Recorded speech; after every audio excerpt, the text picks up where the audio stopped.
one nation, under God, indivisible, with liberty and justice for all. Thank you.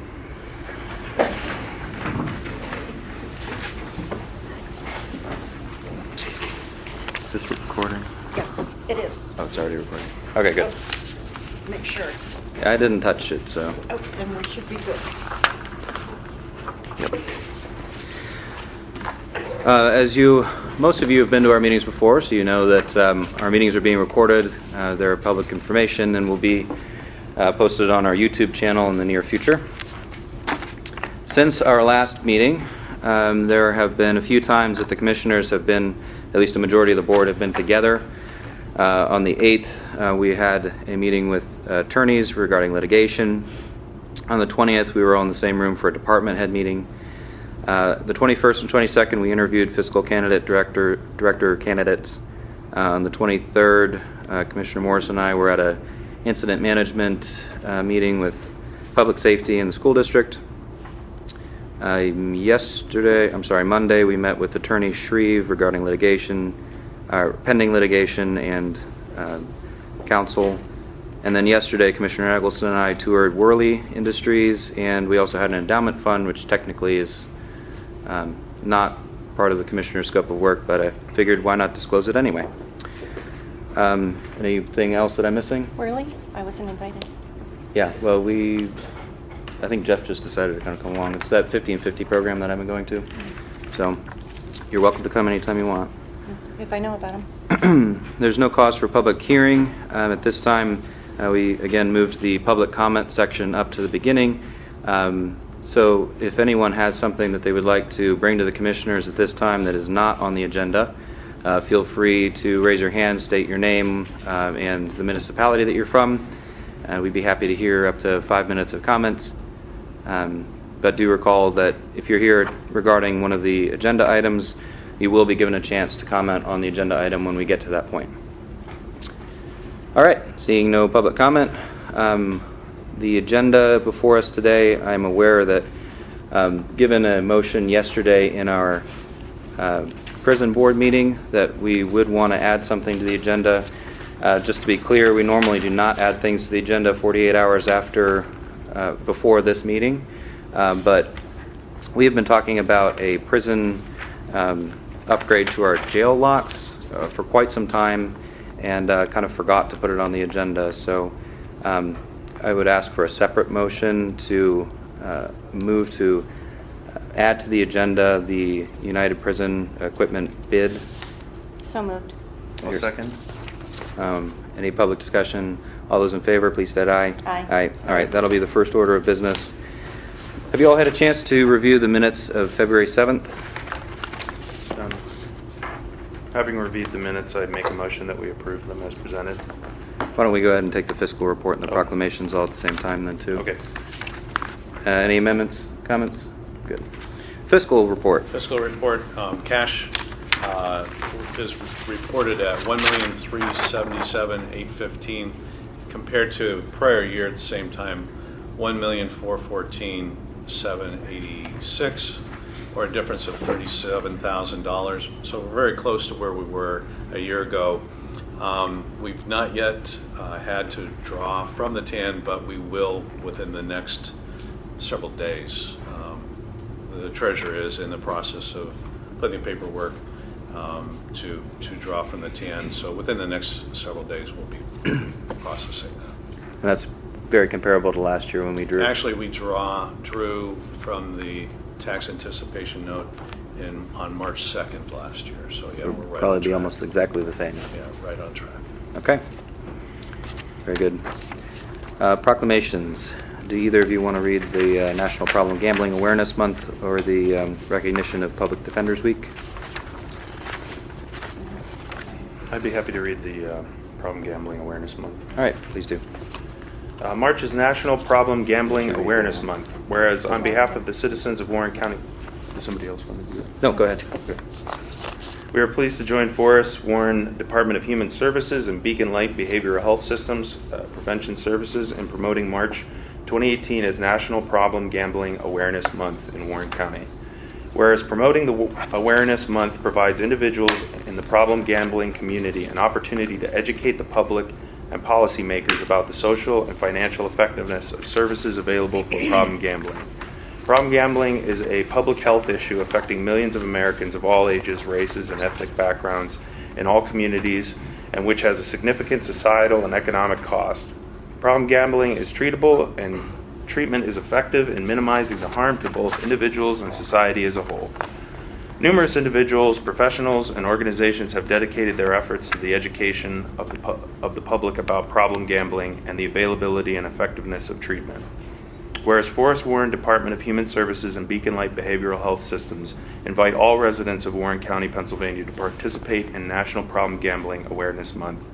Therefore, we, the Warren County Commissioners, do hereby proclaim the month of March 2018 as National Problem Gambling Awareness Month in Warren County, Pennsylvania, and encourage all citizens to help spread the message that there is help for problem gamblers through local resources and treatment, and encourage all citizens who either know someone or who personally struggle with moderating their gambling to seek free and confidential help locally.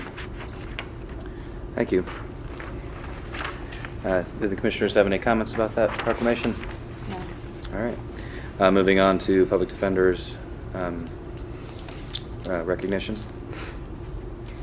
Recognition of public defenders and public defender professionals' essential role in building effective criminal justice systems.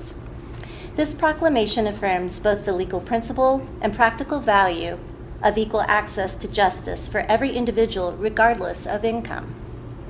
Whereas the Sixth Amendment of the United States Constitution was introduced in 1789.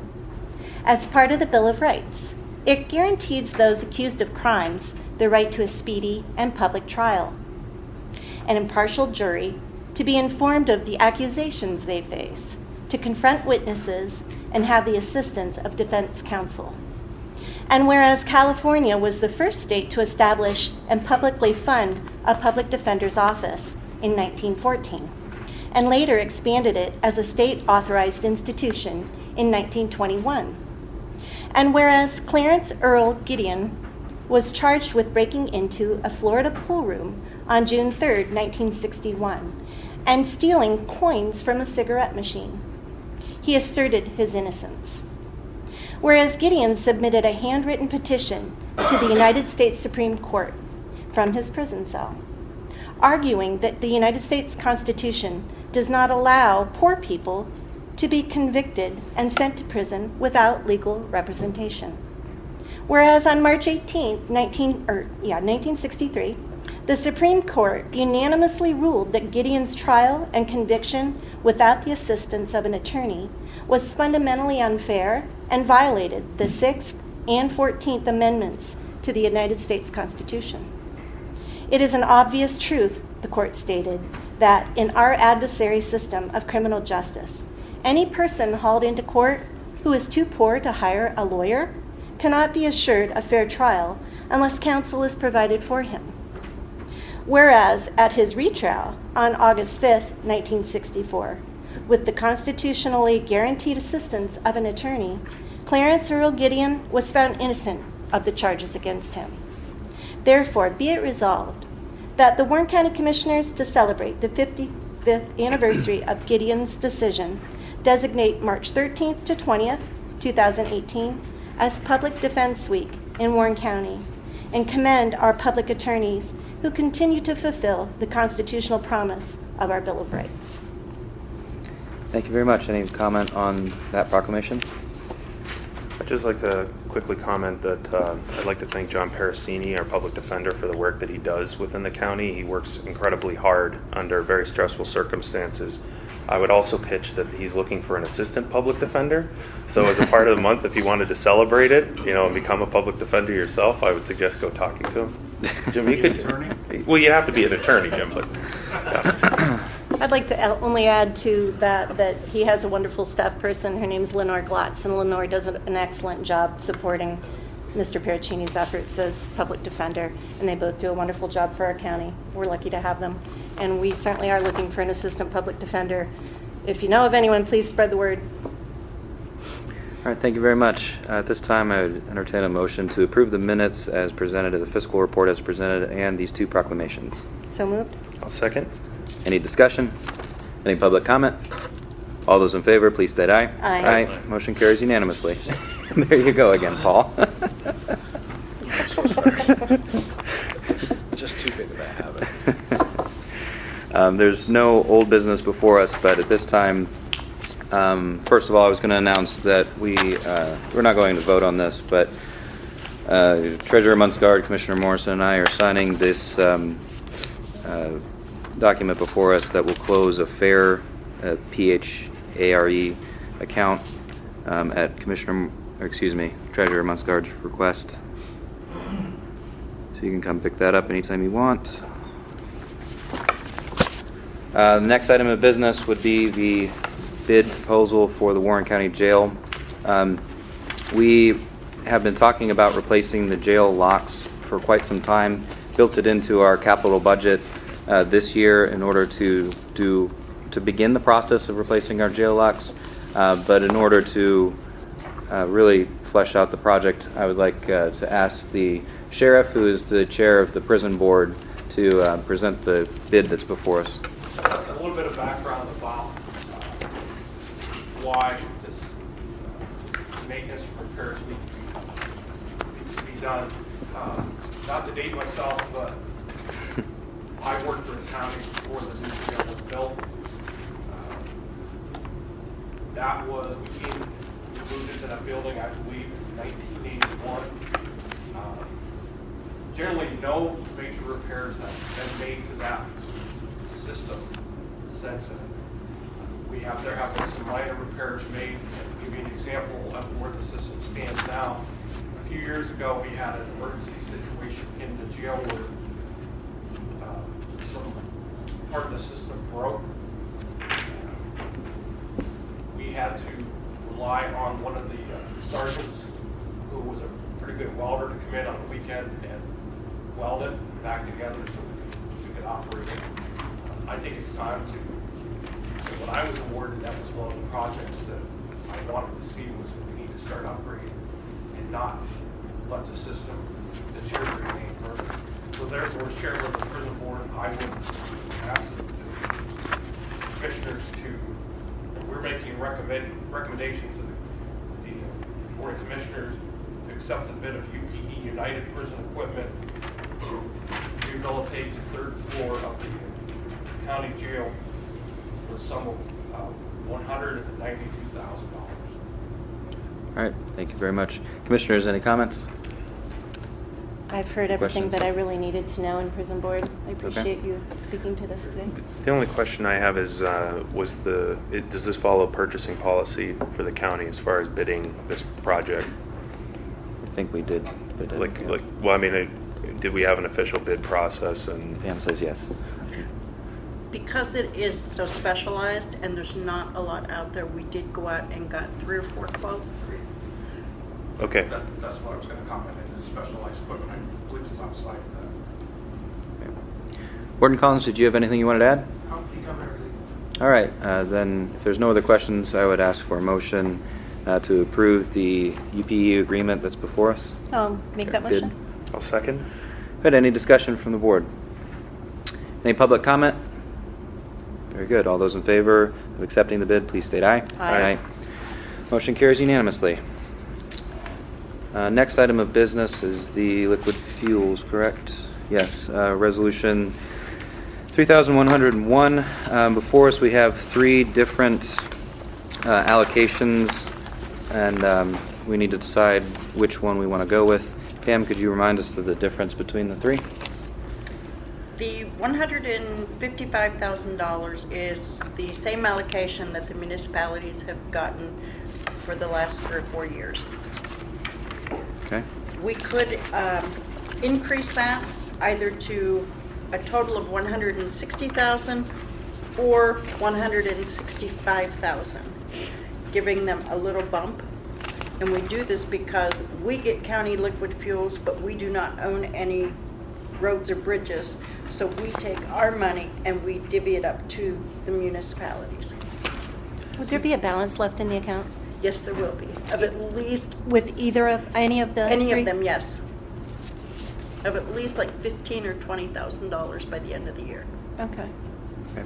And is there ever any need for that leftover balance? No. Okay. And our traditional distribution is 155 or 160? 155,000. Okay. Very good. Any more questions for the presenter? Then I'd entertain a motion to approve one of the three allocations before us. I'll make a motion to approve the 165,000 allocation in order to provide more money to municipalities for the roads. Before I second that, Pam, we vote on this every year? Yes. Okay. I'll second that. Hearing a motion and a second to approve the $165,000 allocation, which is draft number 3. I would ask for any further discussion. Any public comment? Of course, Mr. Scully. I'm Joe. I should sit up. I'm Joe Scully from Galway Township, and I thank you for making it 165, because that money, liquid fuel money, helps tremendously in municipalities and I assume the city. And I thank you on behalf of all municipalities and council of government of Warren County. It'll end up being $13,000, about $500 for the city of Warren, for instance. Glane Township will get $5,500, essentially. So. $100 additional dollars. Yep. Yeah, which is how much? 300 more than we would last year? 300 or 400, yeah. Very good. All right. Any other public comment? Very good. All those in favor of approving Resolution 3,101, allocating 165,000, was it? Yes. Yes, $165,000 between the municipalities. Please state aye. Aye. Aye. Motion carries unanimously. Permission to speak for a moment. May we make an adjustment to the agenda in order to move the WCDA agreement up? I recognize that the majority of the people in this room are here to see and discuss that, and rather than making them sit through what's going to be a very long meeting with a lot of nitty-gritty stuff related to government, would it be worthwhile to move it up and then allow them to leave? Sure. So there's a motion on the floor to amend the orders of the day. Commissioner Morrison, would you like to second that? I'm just reading down through the list. It doesn't appear that these should take a lot of time. I think we should just continue. We could probably blow through this in Yeah. 5 minutes, most likely. Okay. Yeah. I just thought I'd throw that out there. All right, the County Career Center Partnership Program is the next thing on the agreement, or on the agenda. Commissioner Eggleston. Yes. So I'll try to do this very quickly. The Career Center Partnership Program is something that we've discussed for a while now, and we have a finalized agreement from the school district. This is to create a partnership program between Warren County and the Career Center in order to basically fund projects created by counties and municipalities through the Career Center so that they can build those projects. So this started with a bench project that we had talked about doing, and we ended up finishing it another way, but we ended up having a very good conversation with the Career Center. And so basically the way it's going to work is this is going to be done through Act 13 funds. Municipalities will be able to put in a grant application essentially for a project that would be small enough that it can fit on a flatbed or be transported on a flatbed. Basically benches, gazebos, small pavilions, picnic tables, stuff related to the outdoors, parks, recreation, those types of things, sheds. And so they would put an application in, it would come through the commissioner's office. If everybody was comfortable with it, it would then be sent to the Career Center where their CAD team would design the project and then their construction team would build it over a period of time. And when they were finished with that project, it would then be installed through transportation and delivery by a flatbed. So I'm very excited to work with the Career Center on this.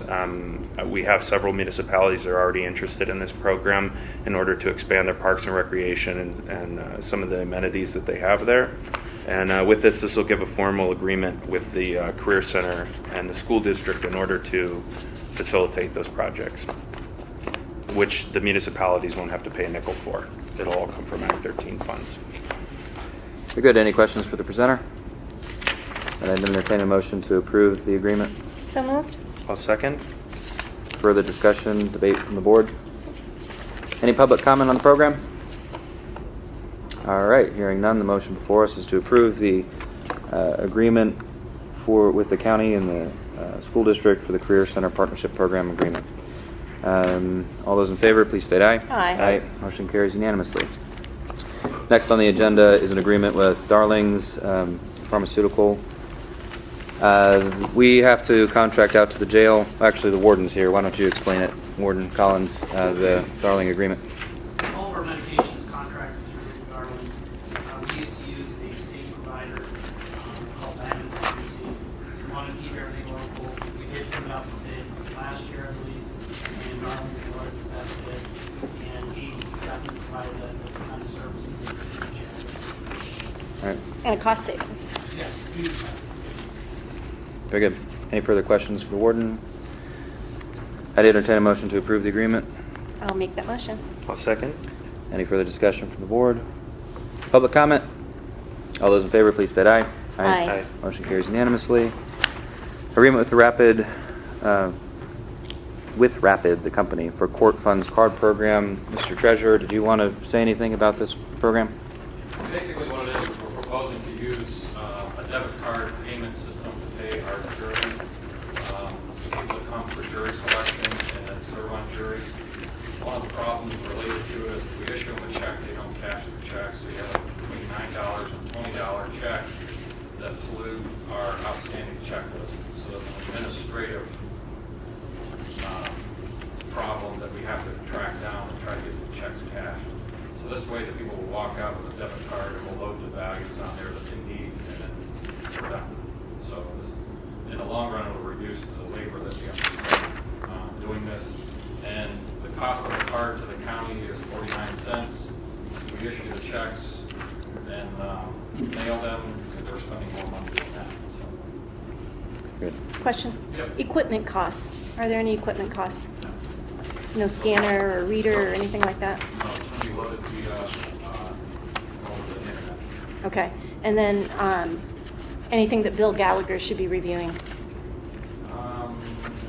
Possibly when we upload files, we could work with Bill on the security of that. Has he looked at this agreement? No. Is it technically involved in any way? It's like uploading a spreadsheet Okay. into the Rapid into their system. If I may, it's currently used in the prison for commissary funds as they leave, inmates leave. So we're not unfamiliar with this CourtFunds card program. So it's being used today in the jail. Okay. With no significant costs associated to it? Ours goes through our commissary provider. Okay. They supplied us with all the hardware, they supplied us with cards.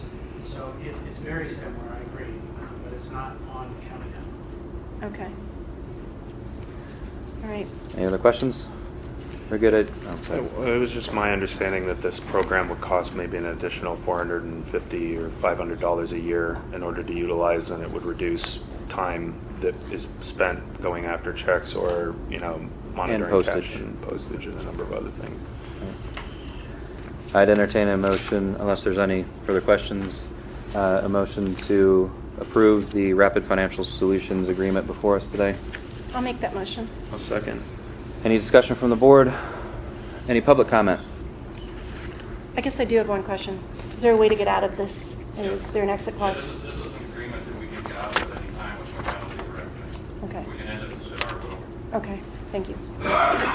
Anything else? All those in favor of approving the Rapid Solutions agreement before us, please state aye. Aye. Aye. Motion carries unanimously. Next, Resolution 3102, the Act 13 At-Risk Bridge Program request.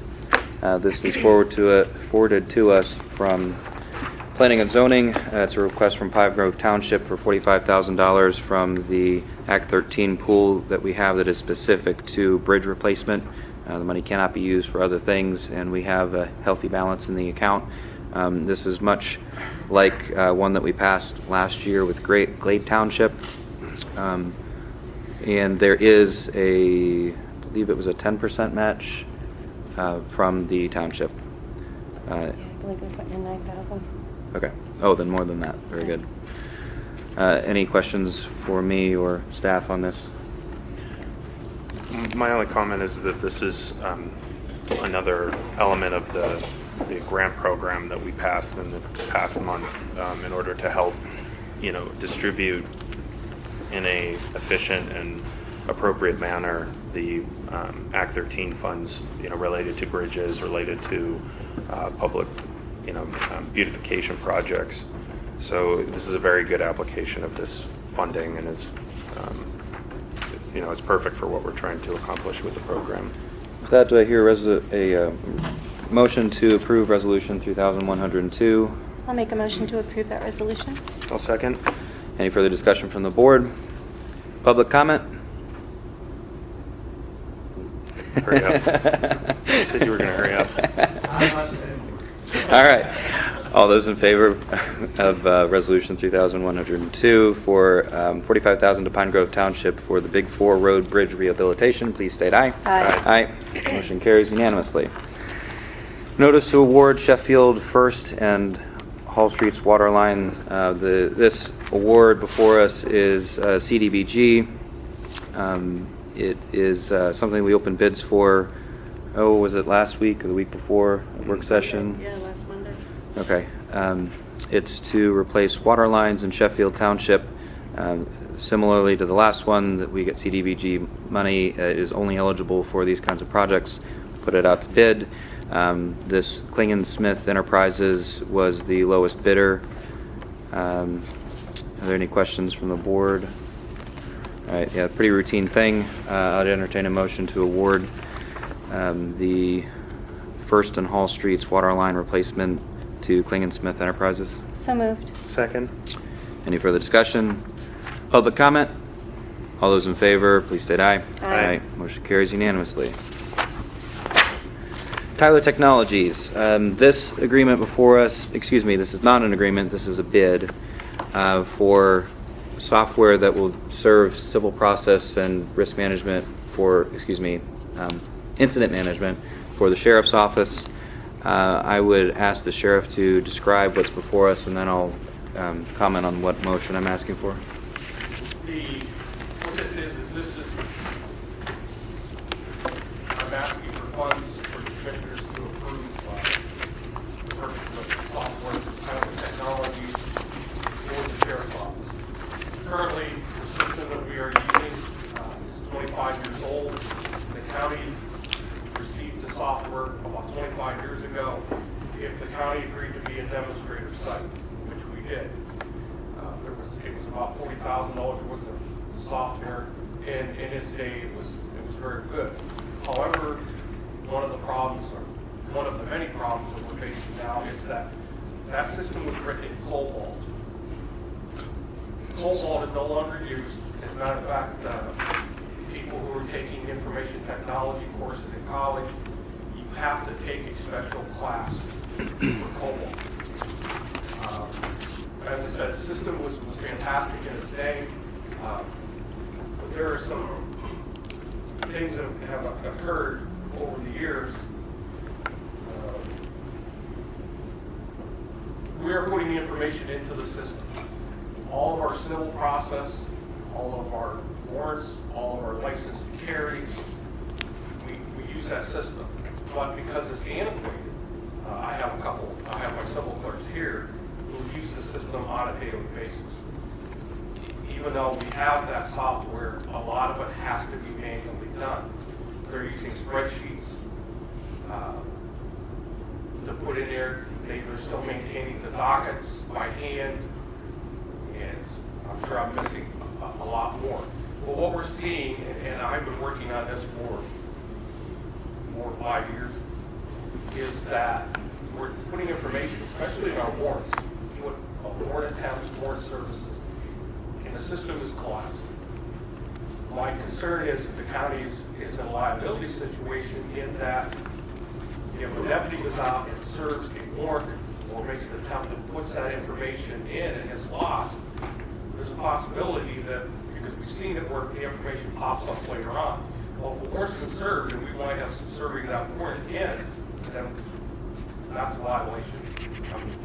My concern is the county's bearing the liability for that.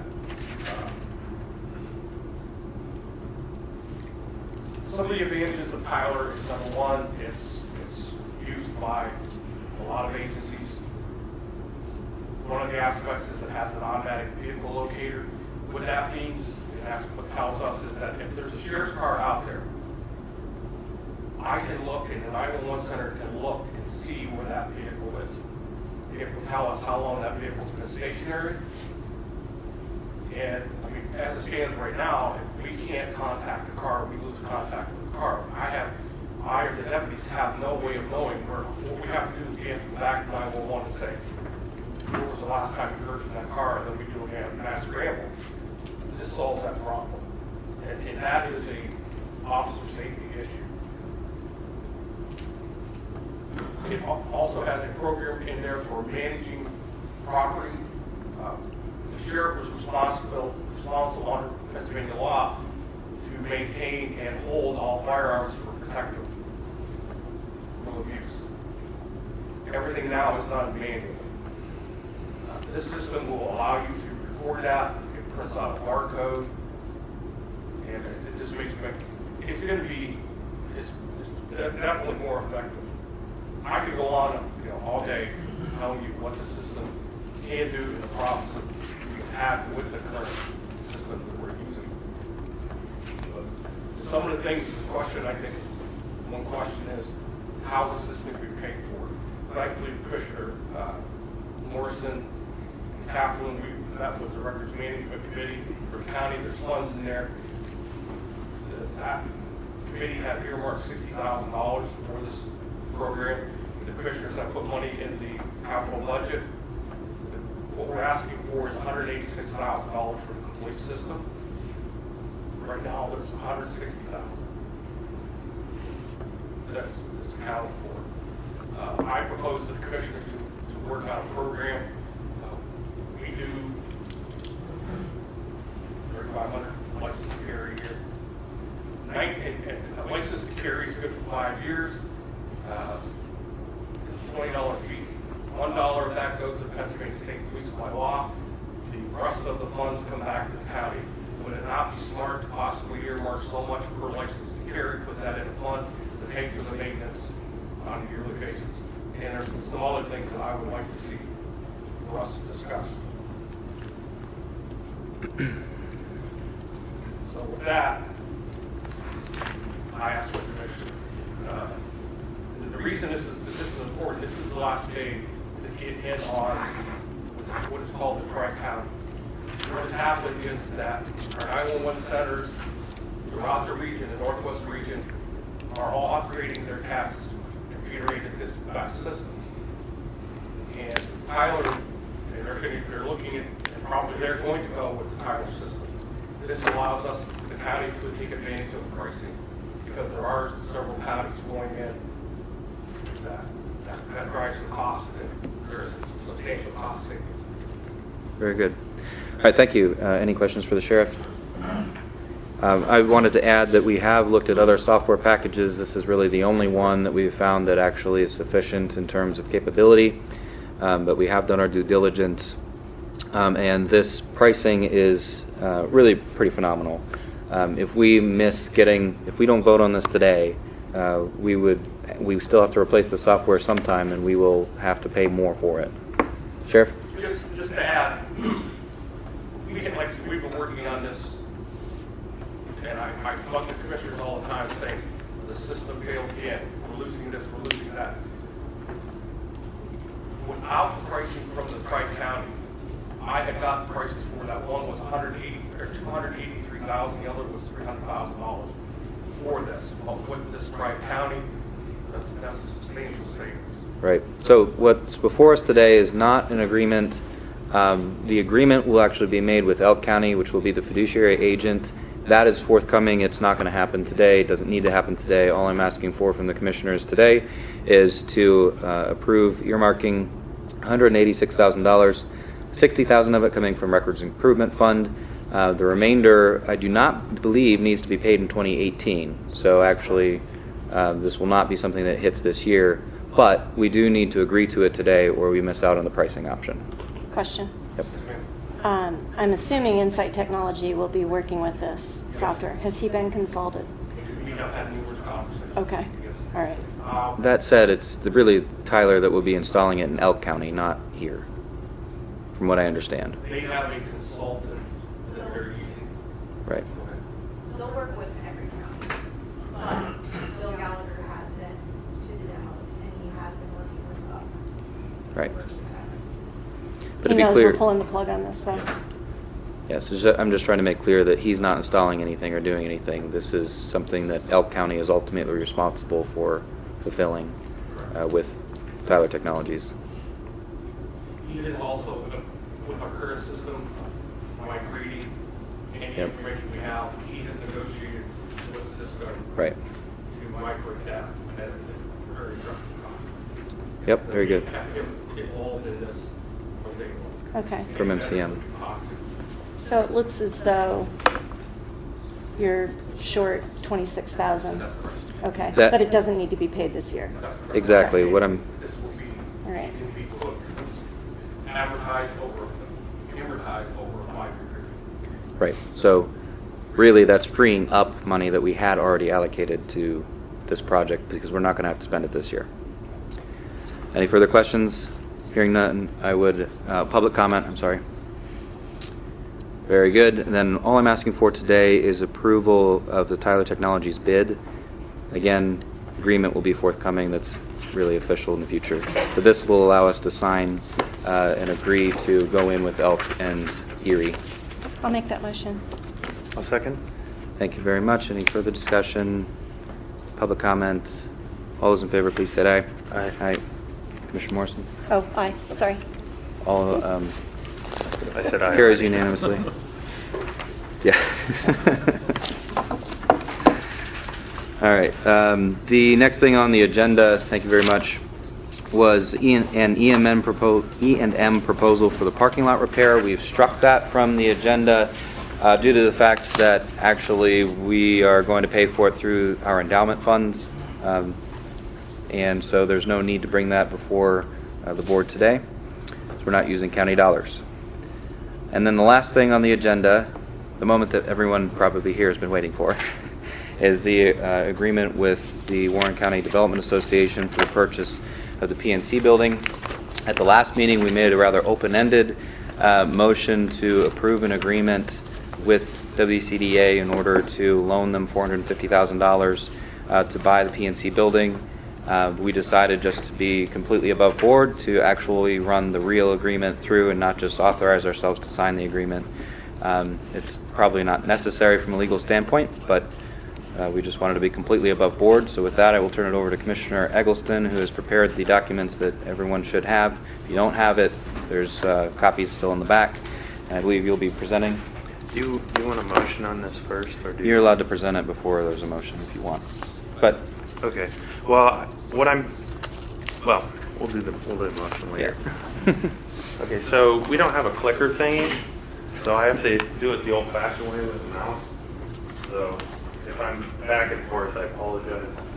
So the reason we're kind of doing a presentation is we recognize that there are a lot of different people involved in this project, and most of them are up to their eyeballs in work.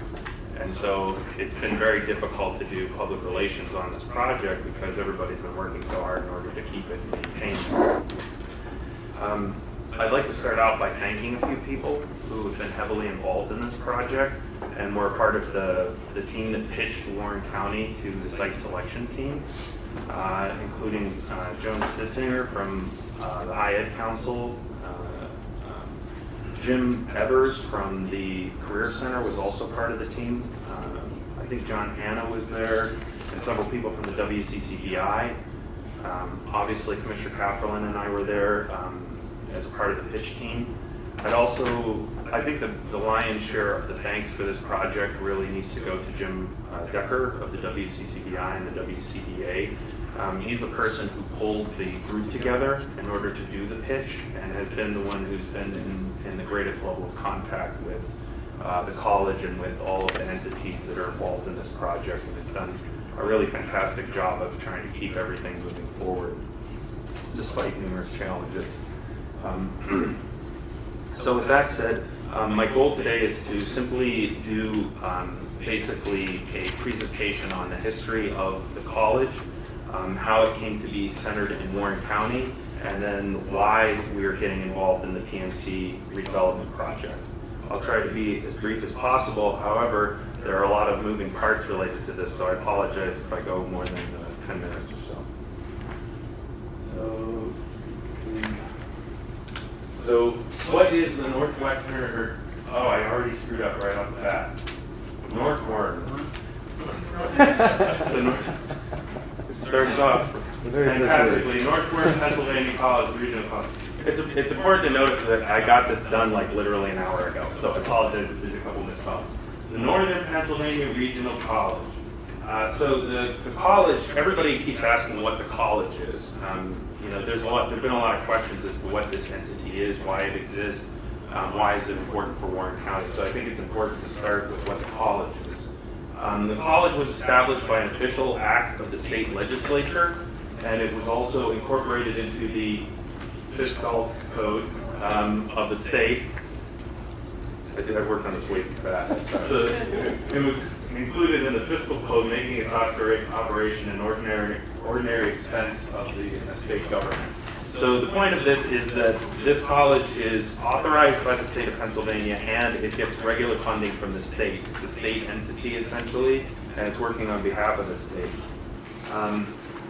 The goal of the college is to provide post-secondary education to multiple rural counties underserved by comprehensive community college education and workforce development. The idea there is you have a 9-county region which the college is responsible for, and basically they're there to supplement everything that's going on within those counties in a variety of different fashions, and to basically provide an affordable education option to as many people as possible in that 9-county region. So the rural regional college offers more affordable curriculum, it has more education options, and then it's also important to note that the college is set up to accommodate the local needs. So it's not something where they're trying to offer just a general liberal arts education or just general classes for your own personal enrichment. It's specifically a technical school in order to receive technical education, and they're currently working on projects with local businesses and local entities in order to provide education specific to the needs of the community. And it serves 9 counties listed there, and it's also in your sheet. Okay, the facilities. Everybody, this is something that I can't stress enough. This is not an online school, in the sense that when we talk about this, everybody immediately thinks it's like the University of Phoenix. So all of you guys are going to apply, and then you're going to get on your computer at home, and then you're going to learn how to do accounting or some other thing. It's not the way it's set up. So the college has multiple locations, multiple coordinated agreements and different entities that it associates itself in order to provide a hands-on education in as many offerings as possible. This is another part of the goal of the college, is to utilize the resources that are already available within the community. So for instance, they partner with the Career Center, they partner with regional colleges, they partner with local education entities like the High Ed in order to have the students come into a classroom or virtually sit in a classroom and actually physically do work as a part of their learning experience. So it is not an online-only entity. That's very important to note. And again, I can't stress enough, the goal here is for them to collaborate with entities that already exist in order to expand what they're offering and to offer classes that are specific to the region. So I also want to discuss the funding model. Although the college, to some degree, is a community college, it doesn't function like a traditional community college. So it requires no municipal funding, no county funding, no school district tax dollars. All of the funding comes from state appropriations, student tuition and fees, and then grants and other donations. So it is not a community college specific to the region. And then tuition rates, again, the whole goal of the college is to create the most affordable education option possible and to really enable the education of people that would have a difficult time in a four-year school or even affording a four-year school or other higher level education option. This is an enormous tool in retraining the workforce that we have already, and then also providing more options for people that are coming out of high school that are not going to be able to function or be able to afford to go to a four-year college outside of the county. So I wanted to talk about the site selection because this is something that I don't think there's been enough focus on in public discussions about this college. Okay, because for me this is a huge sign or a huge element of pride for me, because this was an example of Warren County coming together in order to secure the college, and I think it's something that should be celebrated as a community effort.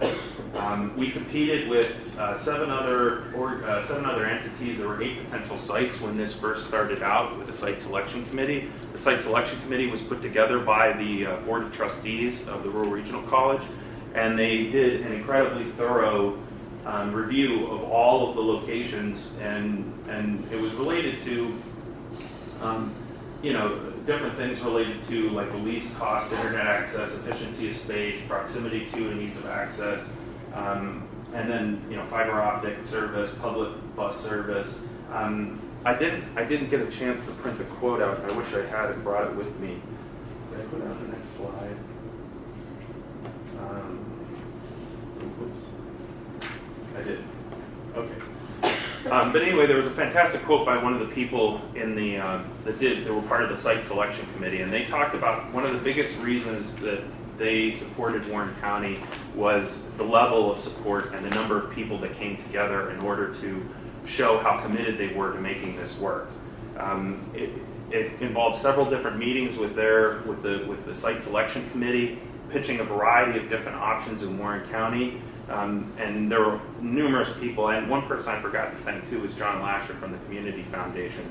But all of these entities came together in order to do the most positive pitch of Warren County. And out of 8 different places, and then in all of the surrounding counties, in the 9-county region, they picked Warren County out of 8 in that entire space because of what we showcased as far as what we can do for this college in order to make it a long-term success.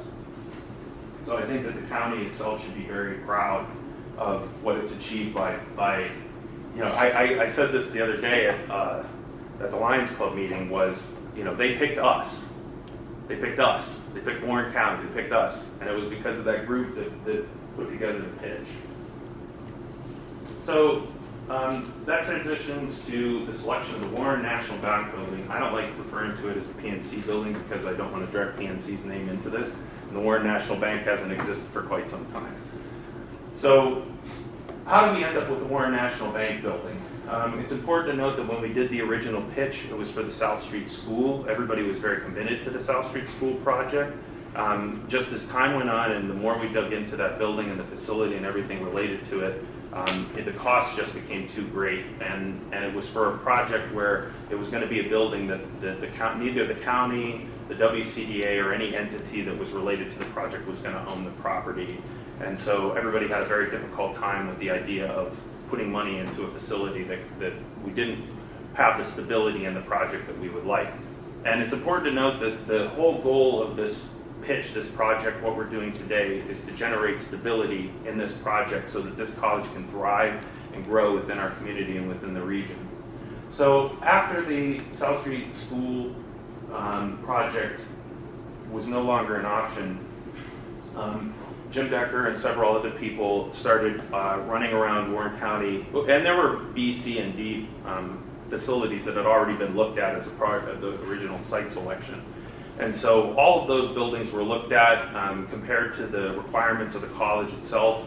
The ability for us to control the facility, the ability to have long-term stability in the project. And all of them were very challenging. There were some options that were close.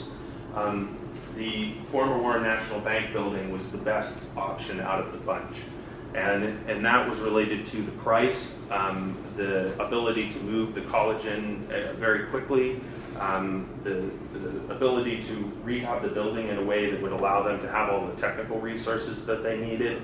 Everybody liked the location, and and a lot of people involved in the project at the state level and also related to the college really like the building itself. It has it's a wonderful building, I mean, just generally speaking, and frankly, it's kind of sad that it's gotten into the state that it has. So the building was built in 1900, or 1905, depending upon which number you look at. I've heard different ones, but it's gone through a lot of different changes over the years. And so as a part of the redevelopment was going through the building and looking at all the different parts of it and what would need to be upgraded and changed in order to make it a feasible, move-in ready project. The top 3 floors of this building have been unoccupied for at least a decade, to some degree, and have gone into various states of disrepair. The bottom 2 floors are occupied by PMC staff that still have a lease with the building. And so there's a lot of cosmetic work that needs to be done in order to get those top 3 floors move-in ready.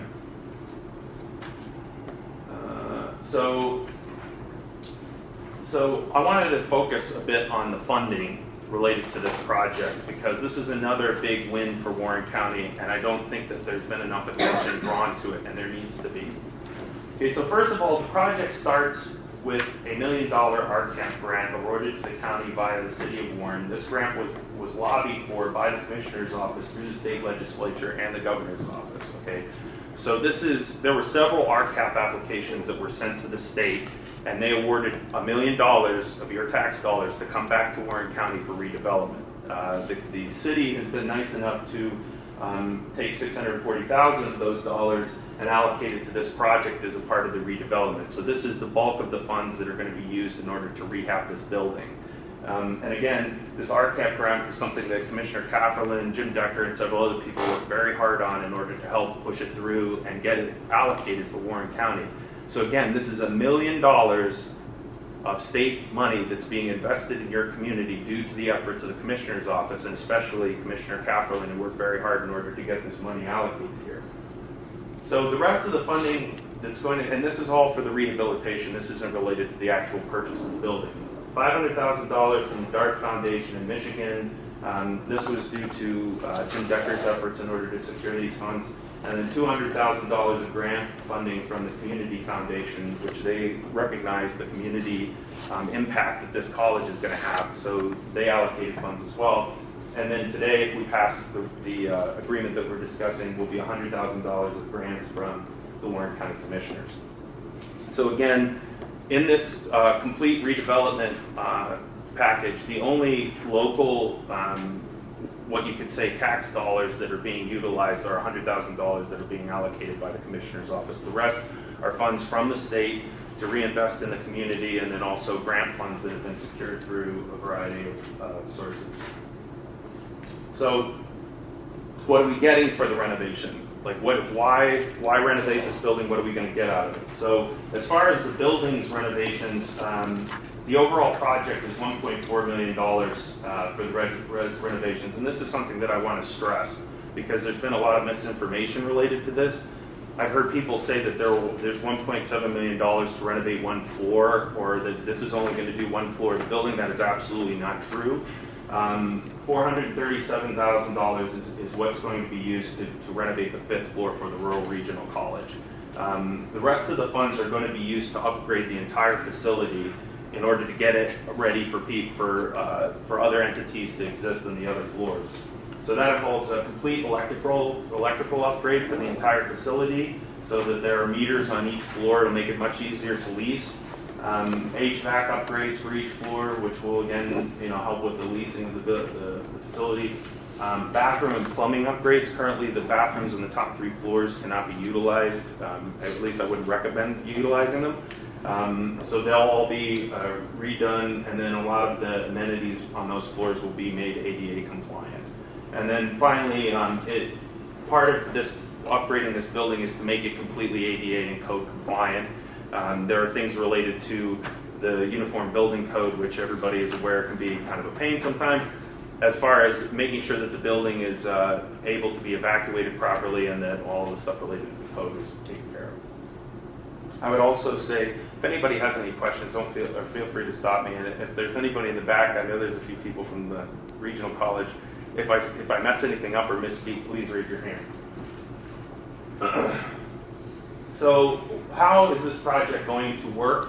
I want to try to keep this as simple and straightforward as possible. If we approve this project today, the county is going to loan the WCDA $450,000 as a bridge loan for the purchase of this property.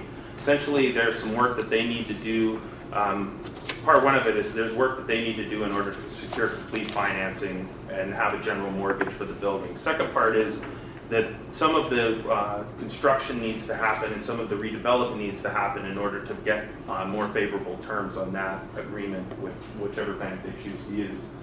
The second piece is that the WCDA, in conjunction with the city, will utilize the foundation grants and the state RCAP funding to renovate the building. So that should happen over the next 6 or 8 months, as they prepare for the regional college in order to occupy the space.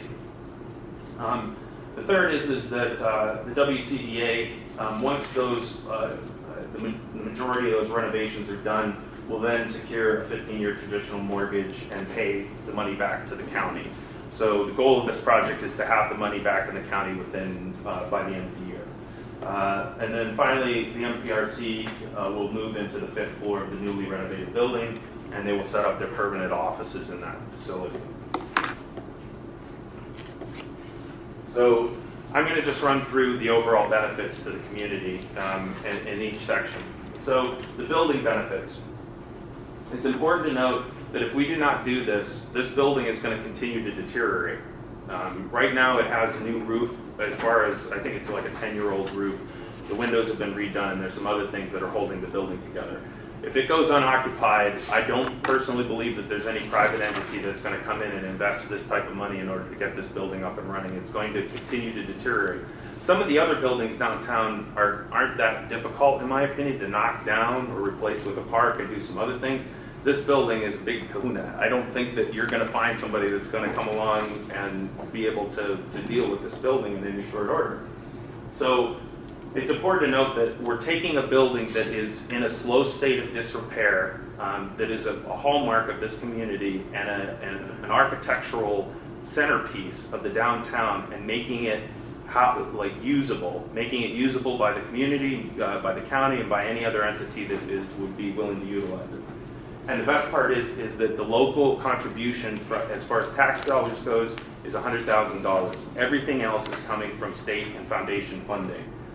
So $640,000 of state investment, and frankly, there's going to be more to come, in my opinion, because there are other follow-up applications, RCAP applications, and other things that are going to be done in order to do some exterior renovations and some other things. And I feel pretty confident that we can pull those dollars down as well. You're going to have a new electrical system, new HVAC system, new bathrooms and plumbing, and a total upgrade for the emergency systems, ADA compliance and code compliance on the building. So it'll actually be able to be utilized going forward. The downtown benefits. This is very important to keep in mind as well. And unfortunately, I didn't have all of my notes, so I skipped over part about the college being such a nice investment in the community as well.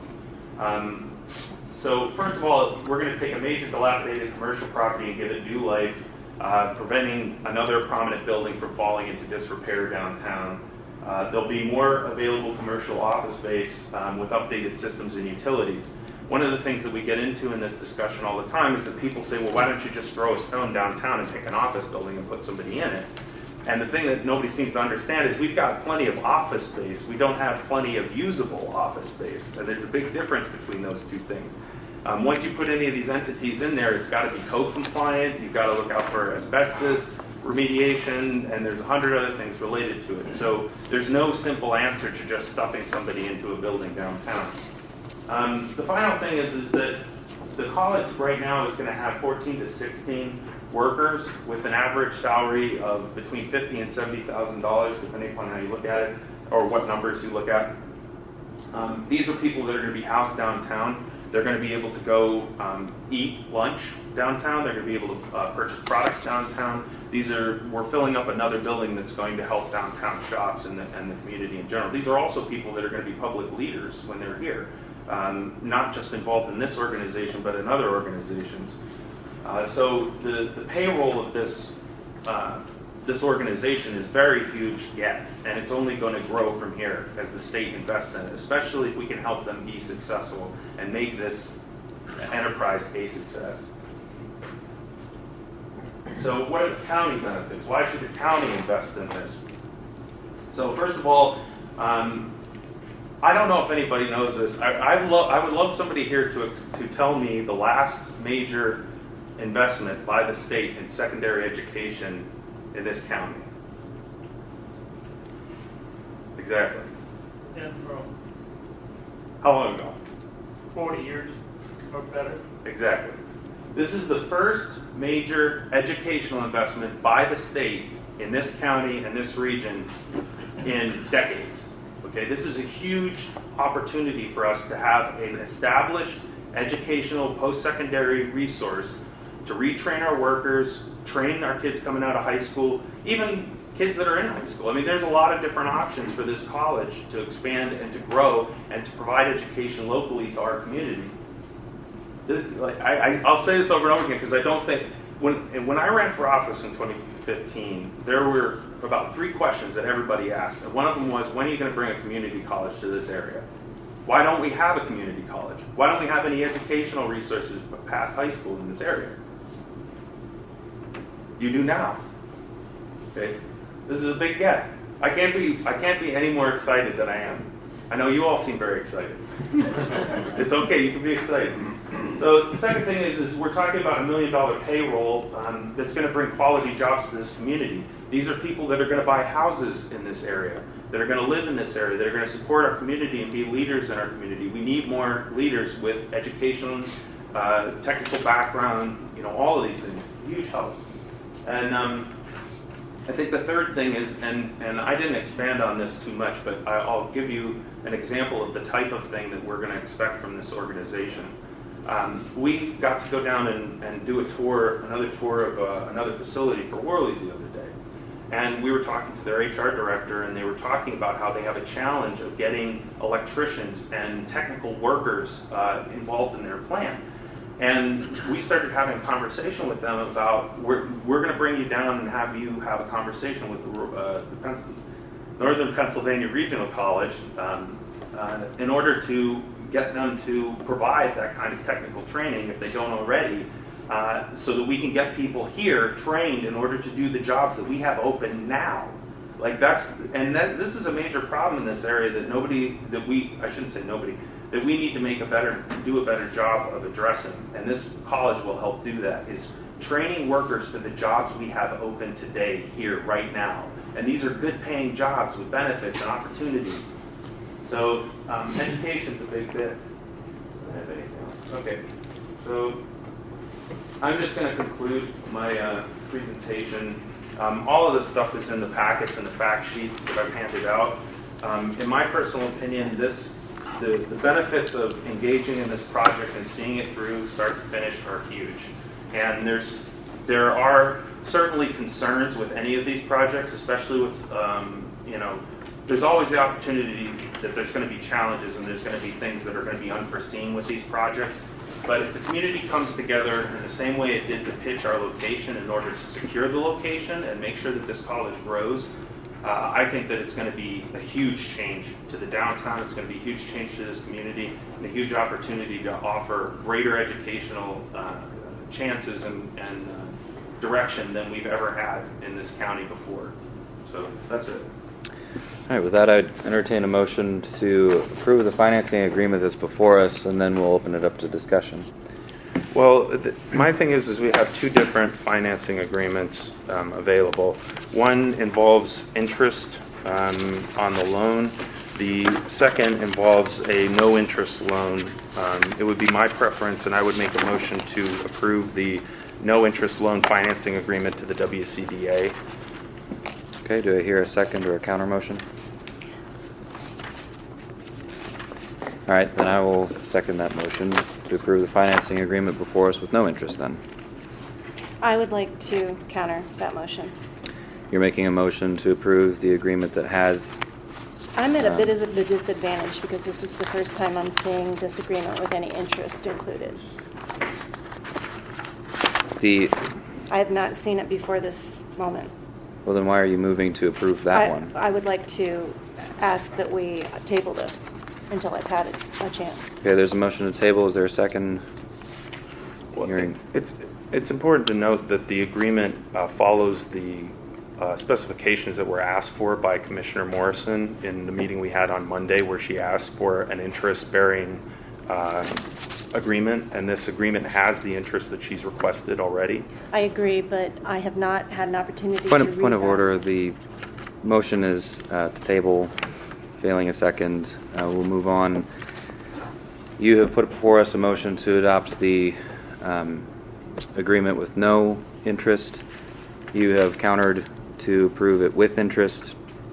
Hearing no second. That's Commissioner Eccleston. You wanted to second that? I do not. All right, then that motion is not acknowledged. So the agreement before us is the one without interest, which is what we had all reviewed on Monday. So you have had a chance to review this Yes. one. Okay. Can I make a comment on the interest question? Sure. So I do not support requiring interest on the loan, mostly because we are also providing a grant to go along with it, and essentially the organization will be giving us our grant money back as a part of the loan. I don't believe that by putting interest on this, it's going to put any extra pressure on Mr. Decker and the WCDA in order to get this project completed. If they do not get this project completed, he's going to be in big trouble. Well, actually, I should say we all are. I mean, because we really need to see this through and make sure that the organization gets in and stays. I believe that this is a good faith effort by the county in order to provide stability in a project that needs to get done and in short order. And trying to get $8,000 or $9,000 out of it for the county, I don't believe, especially when it's providing $100,000 in grant funding, is kind of a needless undertaking. Well, I would like to comment. Is it? Yeah. Okay.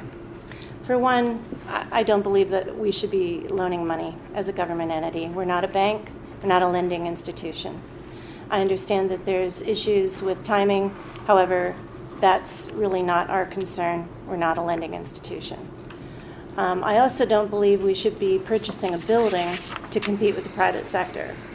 I heard during the presentation that the building will continue to deteriorate.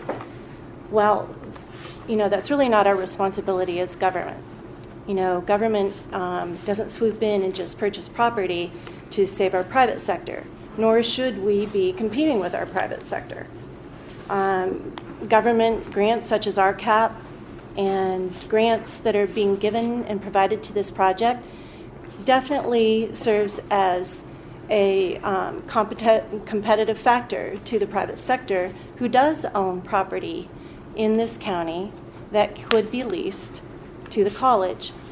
I want to preface everything I'm saying with, I'm very pleased and honored that Warren County has been selected for the Northern Pennsylvania Regional College Administrative Center. I want it here. I just think this is the wrong approach. I don't believe that we should be purchasing a building in downtown Warren and loaning money toward that purchase. I believe that it's wrong. I don't believe that we should be entering into this project. I believe that we should be doing everything in our power to help the Rural Regional College find a home. And another thing that I would like to bring up is that I'm admitting that I extended an offer of $50,000 to the project in form of a grant, and that was when the location would have been at the South Street School location. And I would have been prepared to vote on that. That somehow changed. I was not involved in the decision to then award a $100,000 grant for the process. So I don't know how it grew from 50 to 100. Another thing repeatedly stated during the presentation was that this is a college. And while that may be so in the fact that they're going to be working with other entities in the town or in our county to maybe provide space for classrooms, I'm unclear. Will this PNC Bank building be housing actual college students for classes in this building? To my knowledge, it's going to be an administrative center, and this building is being bought for PNC or for the college to have 15 staff people, not college students. So we hear college, but that's a bit misleading. It's an administrative center. So I also heard lobbying by Commissioner Kafferlin and Mr. Decker that this is in large part due the funding and the grants, the RCAP and such. Then am I safe to assume that we didn't use the Long and Nyquist group to lobby for this? And I guess with that said, another point is you said that the funding, I forget what it was, $1.4 million to renovate the whole building, I believe what was stated. Does that mean that every floor then in the PNC Bank building will be up and ready to go by the end of this, and you're going to be leasing that space? Or is it just the 5th floor that's going to be fully renovated and we'll have elevators and HVAC and everything else in place? Or is every floor going to be ready for occupancy? That, I guess, is an area that I'm unsure of. I keep going back to, we're competing with the private sector. I heard Commissioner Kafferlin say we're going to have commercial office space ready and available for rent in this building. And to say that there's not suitable office space in some of the other buildings that are downtown is just untrue. We have the Flatiron building. We have, I can't remember the name of the building, but it used to house the ANF over town. We have a lot of suitable space for commercial growth in this area. And I don't believe that it's government's position, it shouldn't be, in my opinion. It should not be our position to purchase buildings to offer commercial space to compete against our private sector. I'm just totally against government being involved in this type of project. Although I fully support the Regional Community College and I want you to be here. I just believe that there could have been a better space chosen. Commissioner Eggleston, you can feel free to respond, and then we do need to open it up for public discussion. Okay. So first of all, the county is not purchasing the building. The WCDA is purchasing the building. We're simply providing a bridge loan for them to purchase that building. WCDA will own the building, operate the building, and be in charge of its management going forward. The county will not own the building. Second, DCED and a variety of government organizations provide loans at no interest or low interest to business entities in order to help them get up and running. Happens all the time. If you go on DCED's website right now, there are a variety of loans that any of these businesses that are here today can go and apply for in order to do expansion and job creation. So the notion that the government has no stake in making sure that business grows within its community, I don't necessarily agree with. The notion that it grew from 50 to 100,000 secretly, or that there's been some secret deal made, just not true. Jim obviously needed, or Mr. Decker needed obviously more than 50,000, and so in his request he made 100,000 request. There's been no guarantee of it, and that's why we're having a vote here today. As far as the lobbying goes, yes. As far as to my knowledge, Long Nyquist helped assist Mr. Decker and Mr. Kafferlin in order to do the lobbying on behalf of the county. That's their job, to coordinate and to guide the entity and help them build contacts within the government in order to secure funding such as this. Do the rest of the floors need to be addressed? Yes. To some degree, there will be minor changes that need to be made to the other floors as far as like some flooring, painting, and some other things that need to be done. The major cost-heavy renovations to the building will all be finished as a part of this project. So HVAC, electrical, bathrooms, plumbing, all of the stuff that's the big cost drivers in a redevelopment project are going to be taken care of. The rest of the changes in those spaces will need to be cosmetic. That's all. Can I counter, please? The Warren County Development Association is the Warren County Development Association, and that is who is buying the building. They are a government entity. They are Warren County. I'm sorry, they're a government entity? Yes, they are. They are governed by an ordinance that tells you that you need to have actually open meetings. We're a private 501c3 corporate entity. Yeah. We are not a governmental entity. Well, that's because of how you changed the structure, but in most counties, the development authorities are government The entities. difference between a development authority, which is available in Warren County, and a development corporation. The WCIDA, the Industrial Development Authority, is in fact a municipal entity. It's an arm of the county government. That is not the entity that is performing and moving this project forward. Okay, one thing that really kind of alerted me in the agreement was that if there is a default in the agreement, that Warren County, the building will become our piece of property. We will then own that property. So there is a chance that Warren County will own the property. In the event of default, because we do need collateral. Also, when Mr. Commissioner Eggleston states that any business could take part in applying for the same opportunities, yes, low interest rate loans, potentially. Grants, probably not. Those are for government and nonprofits. So competing with the private sector, absolutely. So I will, I guess, rest there. All right, well, with that, there are at least 3 entities here that I'd like to give deference to before we open it up for kind of general comment, and that would, of course, be the staff of the college, the City of Warren, and the WCDA. I think there are questions that all 3 of you would probably want to speak to. Just because of the order you're in, why don't we start with WCDA, move to the city, and then to the NWRC. I think certainly the details of the project have been well laid out and so forth. The only thing I'd like to add is talking to the idea of the appropriateness of the relationship that we're developing between the county and the city and what kind of development. Yeah, Jim, you're going to have to speak up just a little bit.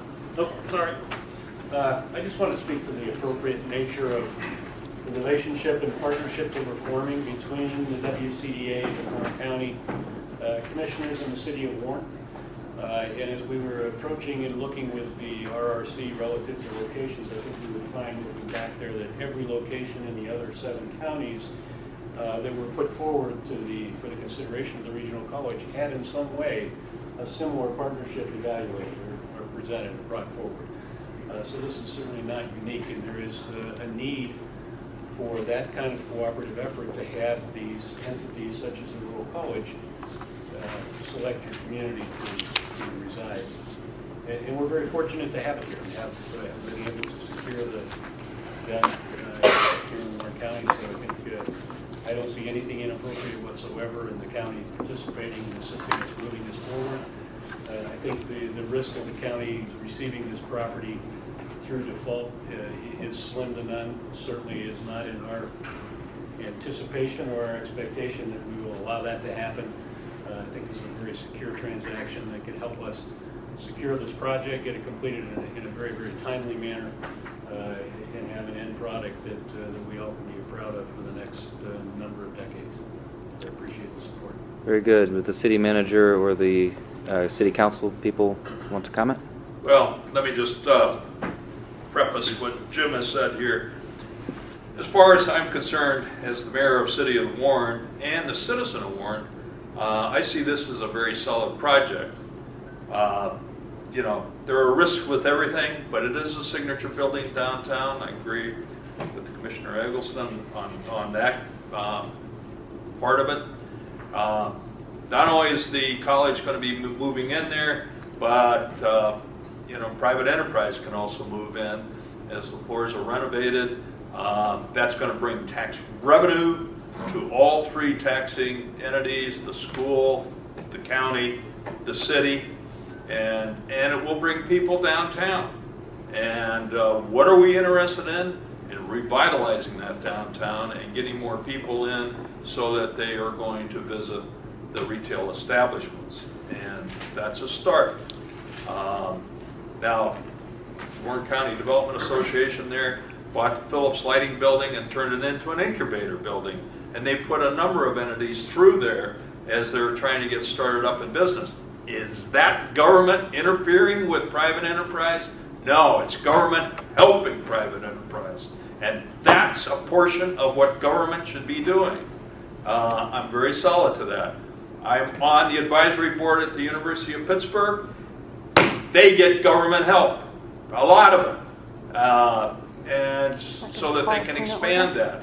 Here you're giving an opportunity to expand and bring to this community and county a private, essentially college that's going to expand. It's going to do a lot. It has already got a relationship starting with Pitt Titusville that just was announced recently. So here we are on the verge of doing some things that we have never done before. And I just can't urge you enough to say we need to get behind this project. I look at the Flatiron building that Dave Winans bought a number of years ago. He had an advantage because that building was filled. It's, as far as I know, has continued to be filled as people move in and out.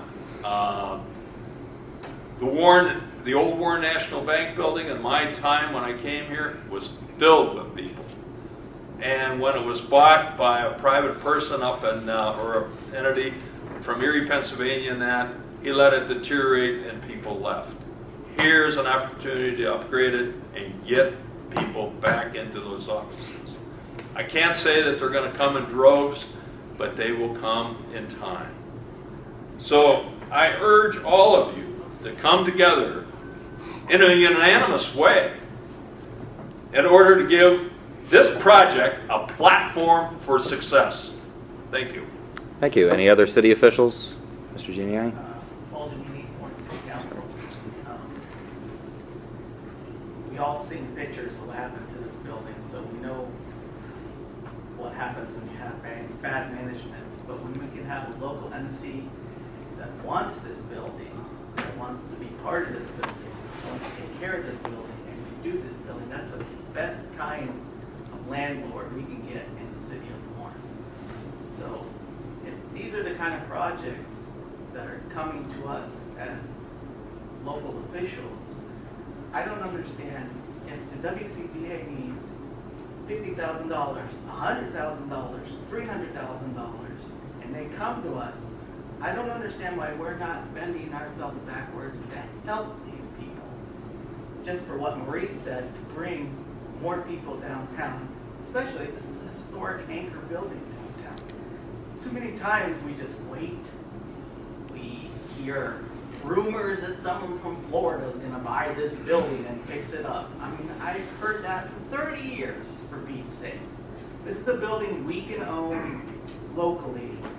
I don't know why we're not doing more for these people. Thank you. Other city officials? Nancy? With all due respect, Commissioner Morrison, from what I've heard today, it is the private sector that is taking this property, albeit with government help. In order for this area to survive, in my opinion, we need to let go of the lines between city and county and city and township. We need to work collaboratively and perhaps in ways that we've never envisioned before. That's how I believe we're going to survive. The building's been for sale for a number of years, I understand, and there have been no takers. This is an ambitious project, and it is scary, but I think that it's a step that we need to take, and we need to believe in it.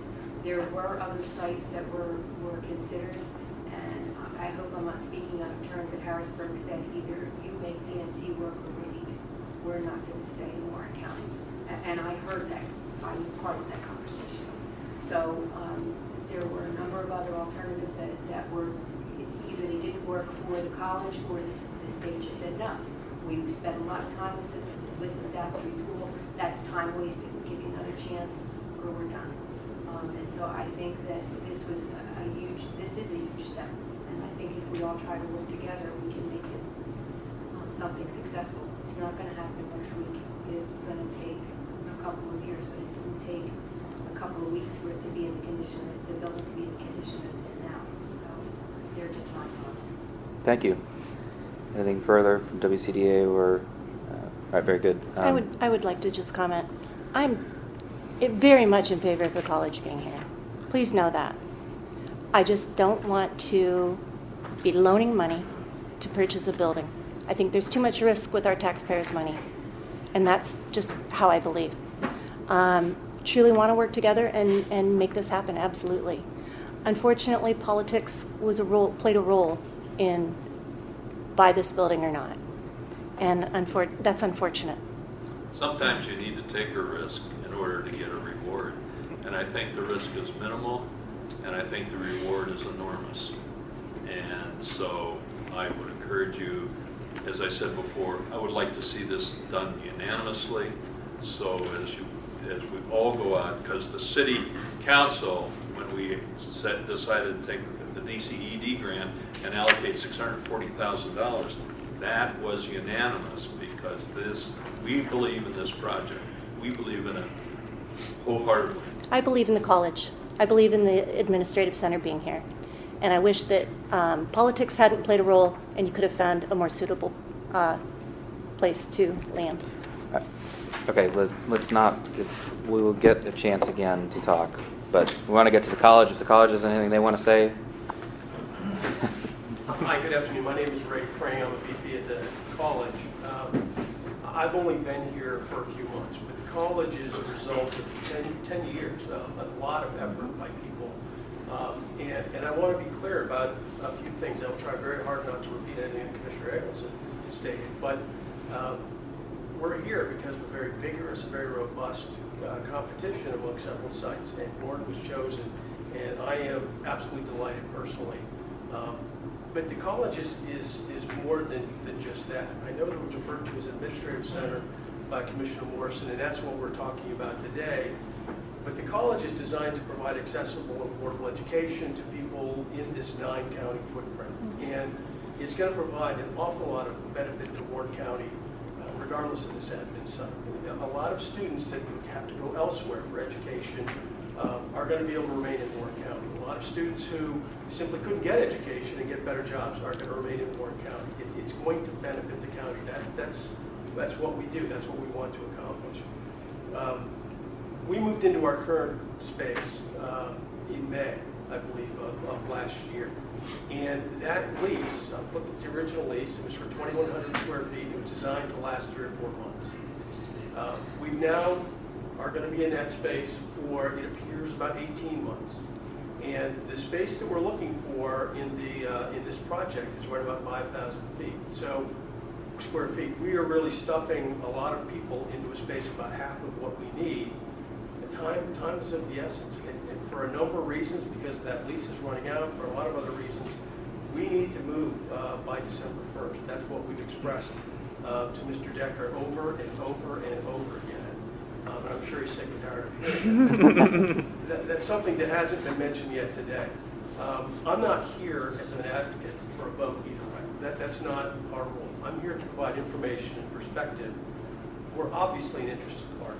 We would love to be a tenant in this project building. We would love to move in by December 1st and be operating.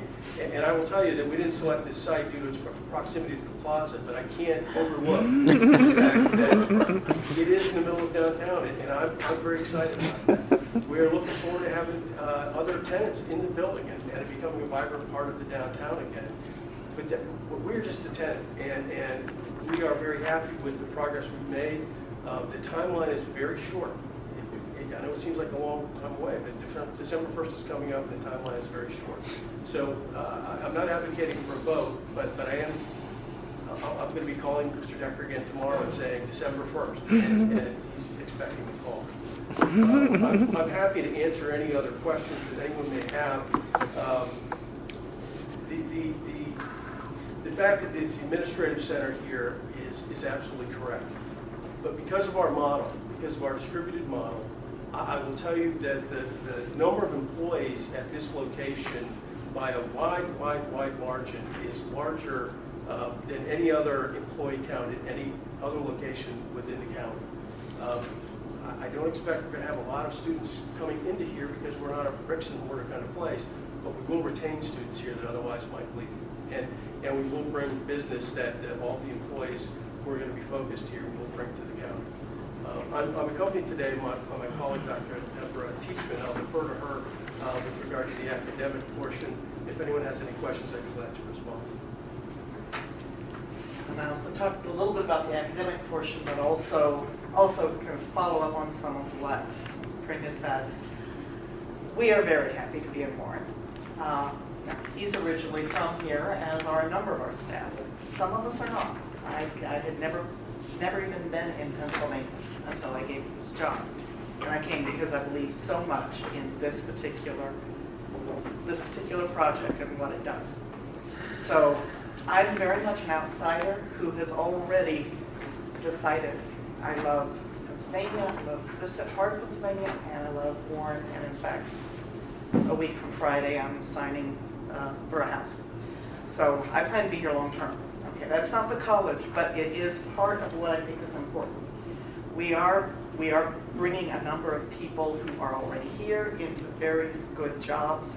We're also bringing people from other places who can be good ambassadors for this area and bring education, bring funding, and so forth to the area. We want to be in Warren. And I realize you're not saying that you don't want us in Warren. No, I want you here. But I did want to say that first and foremost. And I will say I want to be in Warren. I guess I shouldn't speak for everyone, although I see no one at the administrative center saying they don't. The other locations would also, I'm sure, have been very good, but they're not the ones we ended up at. I wanted to address just a couple of things about the administrative center as college or not as college. You are right on target saying that it seems to be confusing in terms of what is administrative center, what is college, what are we really doing? Are we a broker for other colleges, or are we doing our own thing? There's a little bit of all of that in what we're doing. We had a distributed delivery model, which means that we're offering our courses across the 9 counties through interactive video for the courses that can be done that way. We'll also be doing technical hands-on courses that will have to at least have part of it hands-on with people in a particular location. But we're trying to work scheduling so that people don't have to be away from home very long. Now, I realize this is not necessarily pertaining to that particular building, but I think it's important for you to be aware of what we're trying to do. This is a way of providing essentially community college education to a 9-county area where only one of those counties is really populous enough to support a community college, and that would be Erie. But Erie petitioned to become part of this. It was not part of the original plan. It was not part of the pilot. All other 8 counties would not be able to support a traditional community college. We're not traditional. And yes, this would be the administrative center. But this would be the heart and soul of the college in the decisions about curriculum, the ways that we meet the needs of employers, employees, high school students, college students, adults who would like to go back to college or start college new in terms of getting to a second career and so forth. This is the heart and soul of where all of that is going to happen. No, we don't plan at this time to be having students in that building. At this time and for the foreseeable future, that would be at high end. But part of what we don't know is what's going to happen in the future, because as we grow, we will need more locations, more opportunities for people, and there may be additional things will happen. One thing I do anticipate will happen in that building would be we'll be meeting with business people, we'll be meeting with school administrators, we'll be meeting with many others who will help us know what needs we have here in Warren and in other counties to make sure that the college can meet those needs.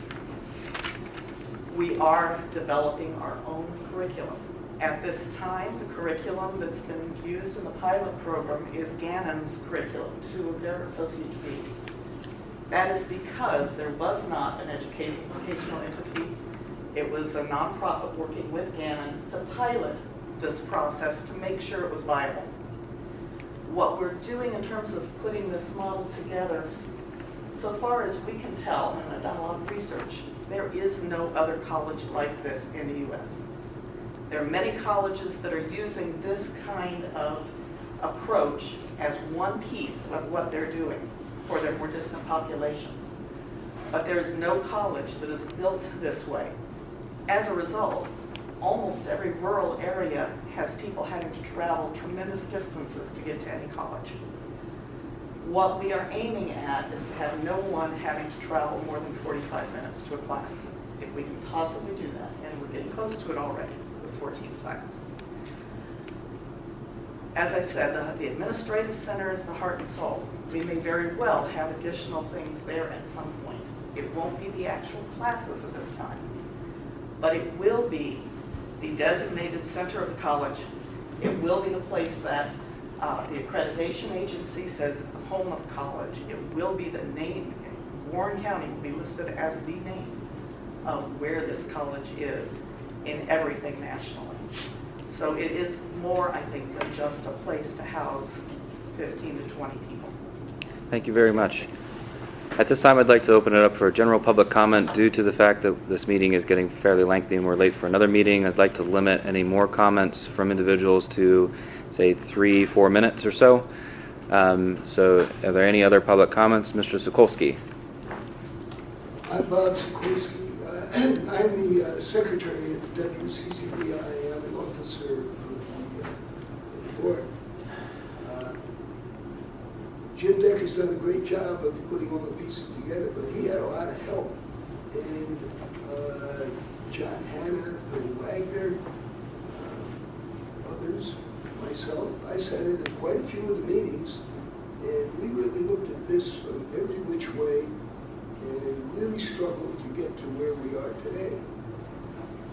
Commissioner Morrison mentioned the concern, valid concern about being competitive with business.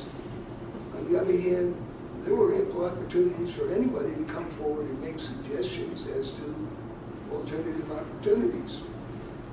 We looked into everything, but nothing viable really was suggested. I'd also like to point out that we don't really have complete control over the decision. We have to satisfy the school. The school has to be satisfied with what we had in mind.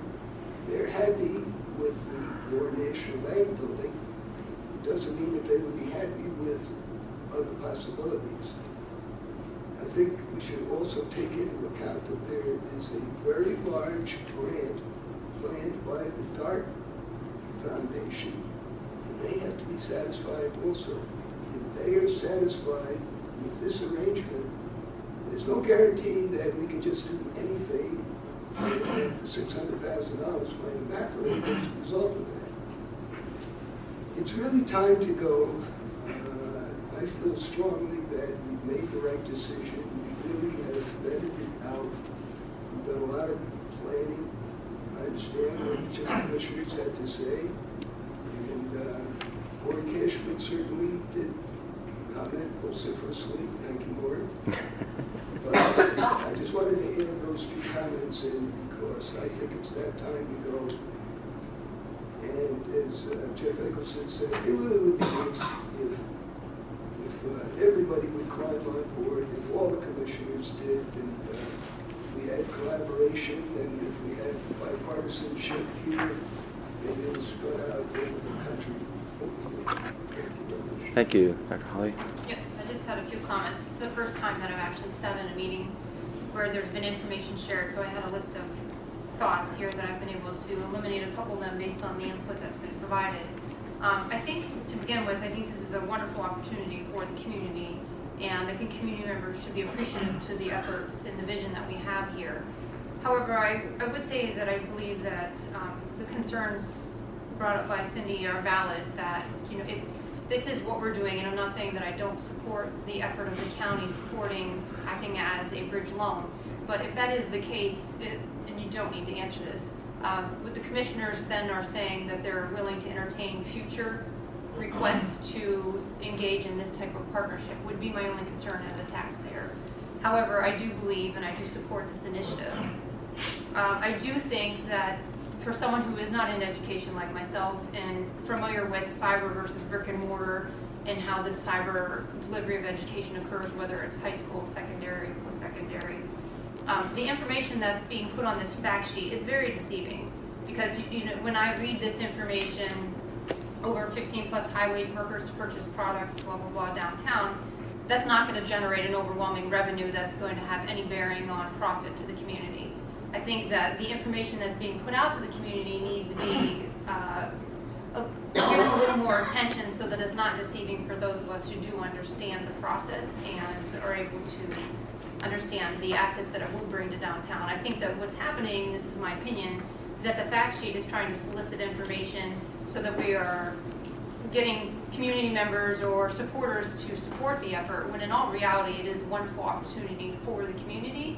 I think that these things such as, the 15 plus high-wage workers, that's not going to bring great revenue to the community. I do have concerns with the cost of the renovations, but again, I wasn't involved in that. Just having a background in doing $1 million renovations in school buildings, it seems, and also being on a board of a community, a board member in a community organization in this community, we did tour that facility, and it is very much in need of repair.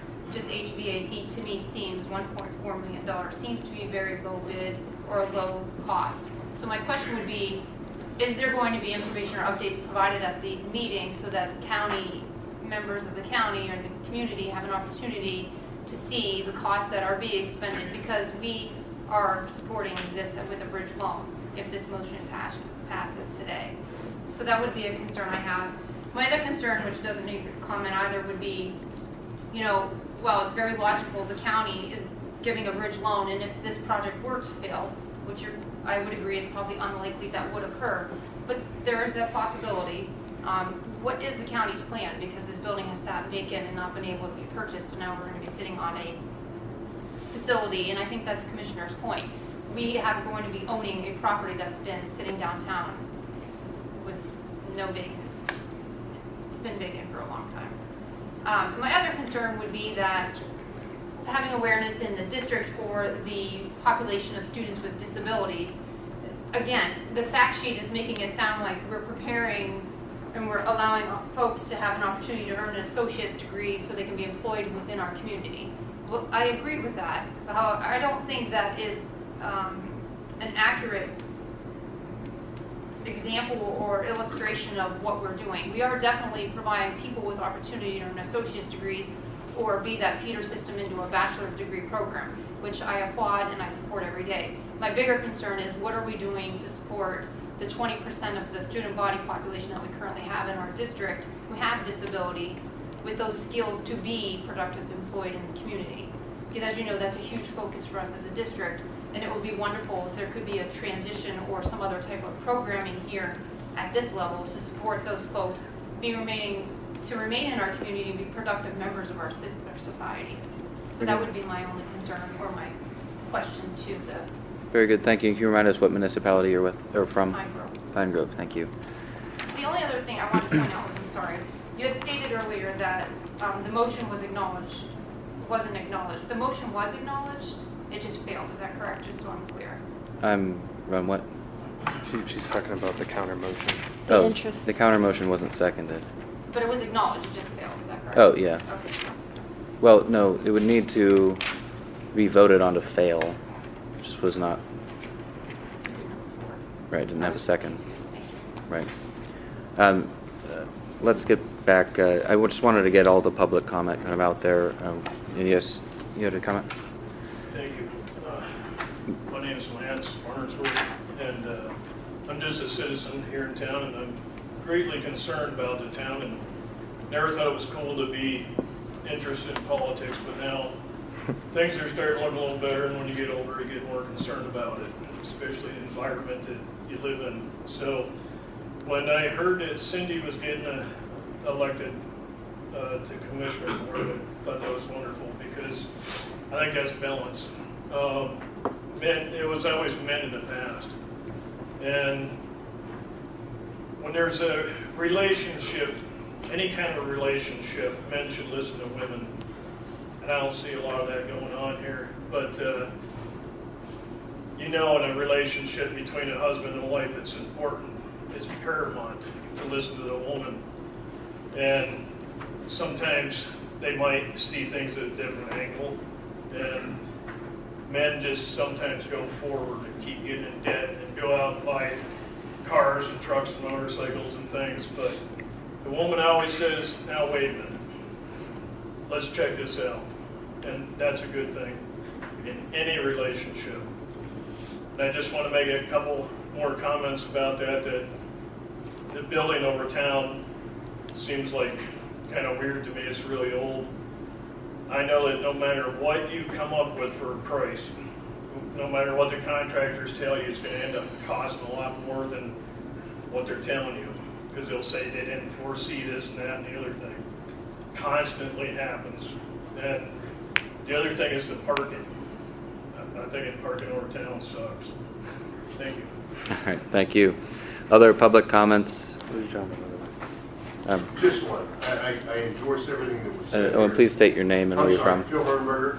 I'm relatively new to the county, but I endorse everything that was said here. I like the concept.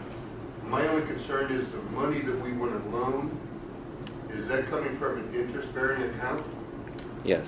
And we want to loan it for free? I'm not sure that's going to... And if, sorry, I won't comment yet. Anything else? That's it. Okay, any other public comment? Then Mr. Decker, did you want to... If I could just quickly address the level of sensitivity and the chance that this thing will default. The thing you have to keep in mind is we do have and will continue to have a very viable tenant in the building, being PNC Wealth Management. We have a 5-year lease that just started in October of 2017, and we have 2 5-year extensions on that. And that's a lease that will continue to provide us with some carrying costs and cover the cost of the building, which is really what gives us the confidence to say that we are not going to default on this short-term loan. We do have the ability to get direct commercial bank financing to do the transaction. The issue is time. And this partnership with the county allows us to close on this property easily a month ahead of time, which puts a little less pressure on the phone calls I get from Mr. Pring every day about December 1st. So this is as much a timing and project efficiency request as it is the overall funding request. We can't lose sight of the fact that we've got a very viable tenant that is secure in the building. It will be hopefully for the next 15 years. Very good. Anything else? Could I ask a question? Final comments from commissioners then. Could I ask a question? The Pitt-Titusville connection that was spoken to, will that mean that that will be a community college of sorts? No. And that is still in discussion. Titusville is trying to determine what to be doing with their campus, and they're working on a coordinated effort. We have put in a proposal to be part of the coordinated effort. What that would be is a hub. Since we are this distributed area, we have classes that meet in various places. Mm-hmm. So that would be one of our hubs where we would have one of our student service representatives working out there along with having classes. But it would not be an administrative center. Right. The administrative center will be here in Yes. Warren, but that could serve as a type of community college campus, correct? It will be one of our classroom sites if everything works the way we anticipate. Okay. Thank you. But it's not like a full campus. It's a place where classes are offered. Okay. Thank you. Other questions or comments from the Board of Commissioners? I would just like to be clear that today we're voting on an agreement to loan money to buy a building. We are not voting to bring the regional community college here to Warren. That's a given. They're here. So today, this agreement before us is to vote on a loan to the WCDA to buy a building, interest-free. Just want to be clear of that. Commissioner Eggleston? Okay, I'll try to make please keep it brief. This is a big deal. It is. If it takes us 2 hours or 3 hours to talk about it, I think it's okay. First of all, I'd like to thank the city. I don't think that we've done that enough in their effort to collaborate with us on this project. This is a wonderful intergovernmental collaboration to try to figure out a way to make this thing fly, whether it was at South Street or whether it's at the 201 Liberty property. I think that their efforts to work with us on this and make sure that this is established here and stays in Warren County, I think I would really like to thank them for that. And then again, I would just like to thank Jim Decker for his efforts. He's had to he's been on the hot seat for a while related to this project and done so to the best of his ability. So I'm just going to go down the list of some of the questions and concerns that were addressed. The first one was the idea that politics was a part of the decision to be at the PNC building. That is not true, in my opinion. We're there out of necessity. The South Street School was the place that everybody had focused on. It just could not work. There was no logistical way to make it work at the end of the day once we dug into everything. All the other places fell through or could not fit the requirements of the college. So this is it. This is the last place, and basically we need to move in December 1st. We need to be in there, and there's no other time. There's no time to, they've been incredibly gracious with us with their time in order to allow us time to figure this thing out. So I think this is it. This is the project. This is what we're going to do. They're going to stay here if it passes. Second thing is I want to make clear the agreement is available for anybody to review. It indemnifies the county across the board on all of the questions related to liability when it comes to liens, mechanics liens, other things related to it. This is going to be the responsibility of the WCDA, and the county, at the end of the day, if anything happens, will get a clean title and have access to the facility. So I wanted to transition to discussing the notion of owning the building at the end. I appreciate the comments from someone who works for the school district talking about excessive building renovations and costs related to those. I do not have a problem with owning this building at the end of the day if the county ends up owning it, and I'll explain a couple of reasons why. And this goes along with what Jim was saying. There's a lease currently for 5 years at $90,000. That almost covers the cost of purchasing the building in and of itself. If we move the Rural Regional College into the 5th floor, that'll be $50,000 lease every year to that facility. Both of those things essentially cover the cost of purchasing the building and some portion of the renovations. All of the renovations to this building are being paid for, and frankly, the county wouldn't have to put $100,000 in if it owned the building. And all the renovations would essentially be covered by the grants, the various grants and the state grants related to it. There are several organizations that we currently pay leases to entities outside of the county for space. I'd be more than happy to move some of those facilities into that building and utilize it once it was renovated. I can't stress enough, this is right now currently with this agreement, it's $100,000 of tax dollars essentially, or taxpayer dollars, to pull down well over $1 million in investment in the community. That's I would beg somebody to bring me a better deal, like on a building and a redevelopment project. This is a one-time purchase. I've had other people call and ask, is the county getting in the real estate business? Absolutely not. Nobody here has expressed any interest in being competitive with any entity. This is a matter of necessity. The county is offering stability in a project that needs to happen that's going to be good for the region, and we're getting support from the state and the local governments. That's the reason this is happening. Currently, that building is pulling down $15,000. Actually, it's like $14,000 or $13,000 in tax revenue. That's practically nothing. With the renovations and the people moving into this building, that number will go up to potentially $40,000, $50,000, $60,000 of tax revenue that's going to be given to the local municipalities, the school district, and the county in perpetuity with a renovated building. If it continues to deteriorate, that tax number is going to go down, less money for the taxpayers. Let's see. Information to the community. It's my intention as a part of this, as the involvement of the county in this project, to provide even more information related to it. I think that we all acknowledge that we would like more information on this project because it's an exciting opportunity for the county.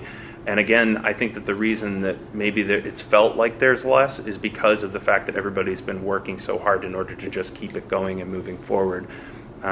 All of these fact sheets that have been produced have been from data from press releases, information from the college, information generated by the WCDA. So this is just repurposing information that's already available to the public. It's not anything that's been invented in order to make this look better than it really is. It's this good, in my opinion. As far as the special needs community, I totally understand the concern there. And my hope is to continue to work with the college in order to help address that, because the only thing that I would say in response to it is that this community has a great deal of need from every constituency. So to me, to some degree, this is about doing a handful of things really well and then expanding from there. So the fact that maybe there could be more special needs attention is just a matter of everybody trying to do the best with what they have to work with. And I'll close with saying that the whole idea of this college kind of being an administrative facility, and it's not really a college, like you're not really getting a college. This organization is in our backyard, so we will have their ear on a weekly basis, on a yearly basis. And as an example of the type of collaboration that's already starting to happen is that they're working with our emergency management folks in order to come up with classes that can be taken by emergency management and first responders in order to give them training that they can't currently get without driving hours in order to go to a facility. This is something that today, right now, they're working on in order to fix. This is a major need in our community that's already being addressed by this college being in our backyard.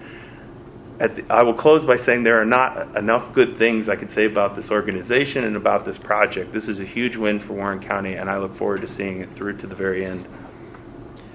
Very good. Well, at this point, we have been meeting for over 2 hours, and I very much appreciate everyone's... Did you say 2 years? 2 hours, I'm sorry. It feels like 2 years. So I appreciate everyone's time and attention and patience. I don't want to quibble over minimal risk or the minimal amount of opportunity cost foregone on a very minor amount of interest or something that we might have saved. If it really comes down to a couple $1,000s that we're looking in light of the fact that we're giving a $100,000 grant on top of this, I just don't think that it's worth quibbling about. I look forward to this cooperative partnership, and I really, really am grateful to all of our partners, the WCDA, the city, and the college, because I think that we can do so much good to help this community together, and we want to do our part here at the county. I cannot think of a more impactful project than this one. Nothing like this has come before us since taking office, and as far as I know, nothing like this has really ever come before the Board of Commissioners. So I'm happy to do my part in order to try to, first of all, redevelop a downtown property, support an organization that does a fantastic job, and partner with the city on such an impactful thing, ultimately with the goal of improving quality of life here in Warren County. Particularly, one way we're going to be able to do that is by helping keep our young folks here, which is something that I can't lose sight of. With that, I would like to call the vote. All those in favor of the agreement that's before us to finance a $450,000 loan with a $100,000 grant at no interest, please state aye. Aye. Aye. Opposed? Aye. Commissioners Kafferlin and Eggleston for. Commissioner Morrison against. Motion carries. The last thing on the agenda, which will only take a couple seconds, is that we've approved a position for drug and alcohol at our our salary board on Monday. Zach Rains, effective today, is moving from a full-time dispatcher to a part-time dispatcher. Fulton Swan is moving from part-time to full-time. They're swapping. Jessica Arnold has resigned. Kathy Nicholson is retired, and Daryl Pearson has resigned. Do I hear a motion to approve, ratify this list of personnel? So moved. I'll second. All those in favor? Aye. Aye. I assume there's no commissioners' comments. So, Move to adjourn? do I hear a second? I'll second. All in favor? Aye. We're adjourned. Thank you.